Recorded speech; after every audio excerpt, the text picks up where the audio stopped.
All right, welcome to The Explainer. Today, we're diving into a story that kicks off with just a single sentence. A sentence spoken at a public hearing that ends up kicking off this huge nationwide firestorm. We're talking flood control, big money in campaigns, and, the law. Okay, let's get right into it. It all started with what seemed like a tiny correction during a House hearing. The man speaking, Lawrence Lubiano, is the president of Centerways Construction. He had just admitted to making this massive campaign donation. Then, after someone tapped him on the shoulder, he quickly jumped back in to clarify where the money came from. It sounds like a small detail, right? But believe me, it had huge implications. Because that little clarification, that switch from company to personal funds, it didn't really clear anything up. Actually, it did the exact opposite. All the reporting we've looked at shows this one little sentence just ripped open this huge can of worms, all about how politics and public projects get funded in the Philippines. So, to really understand what's going on here, you gotta start with a number. The one number that's right at the heart of this whole thing. 30 million pesos. That is the amount that Lawrence Lubiano, and remember, he's the president of a major government contractor, admitted he donated to Senator Francis Chiz Escudero's campaign back in 2022. I mean, that's a huge sum of money, no matter how you slice it. So what's the big deal? Well, at its core, this is a textbook conflict of interest, right? You've got a government contractor, a company that literally makes its money from public projects, giving a boatload of cash to a very powerful politician. You can see why that immediately raises all sorts of red flags about influence and fairness and, how these deals get done. Okay, so that leads to the next big question. Let's follow the money, shall we? Where did this contractor's company get its revenue in the first place? Get ready for this number, 5.1 billion pesos. That is the jaw-dropping value of 80 government contracts that Lubiano's company, Centerways Construction, won in just a few years. And get this, nearly all of them were for flood control projects.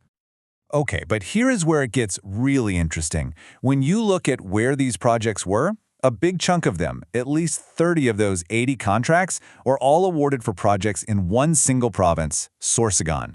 And why does that matter? Well, Sorsogon just happens to be Senator Escudero's home province, his political backyard. So the reporting we're looking at basically says, hey, this is probably not a coincidence. They call it geography as patronage. It's this idea that public works projects, things paid for by our taxes, aren't always sent where they're needed the most. Instead, they get funneled to areas where powerful politicians have a ton of influence. So, as you'd expect, the senators involved in all this came out with denials. But here's the thing. Their defense kind of runs smack into a very specific, very big legal wall. Okay, so here's the breakdown. Senator Escudero's main defense is that the money was from personal funds, not company funds. Then you have Senator Villanueva, who's in a similar situation, arguing that his donor wasn't on some specific government watch list. They're both making these distinctions, right? But the problem is, the law might not actually care about any of that. Because when you look at what the Philippine election law actually says, well, it seems to make all those arguments totally irrelevant. The actual text of the law is pretty darn clear. And here it is, Section 95C of the Omnibus Election Code. This is the key. The investigations really hammer this point home. This is a flat ban. There are no mentions of loopholes for personal funds, no exceptions for whether a contractor is on some special list or not. It just says, plain as day, government contractors cannot donate and candidates cannot accept donations from them. End of story. And the penalties for breaking this law, they are not a slap on the wrist. We're talking 1 to 6 years in prison, being disqualified from ever holding public office again, and even losing your right to vote. It just goes to show you how serious these allegations really are. Because this whole thing, it's not just about one or two senators.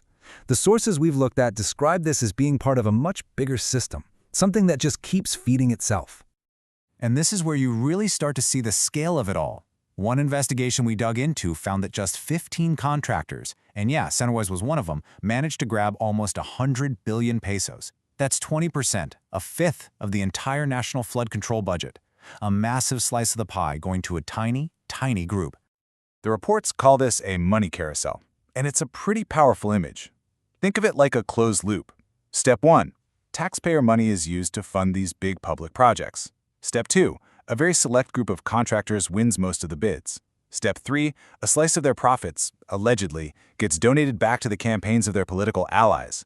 And then, step 4, those elected officials are in a position to influence who gets the next round of projects. And boom, the whole cycle just starts all over again. So, where do we go from here? What's the big takeaway? Well, the sources talk about a proposed solution, but then they kind of flip the whole problem on its head. So, in response to all this controversy, Senator Escudero came forward with a proposal. He suggested creating what he calls a negative list of wasteful government projects.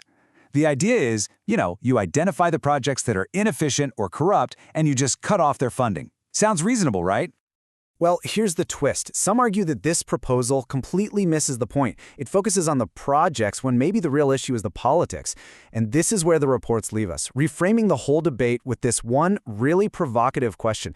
Is the problem really the wasteful projects, or is the problem a political system where the very lawmakers who are supposed to be overseeing those projects can be bankrolled by the same companies that are building them?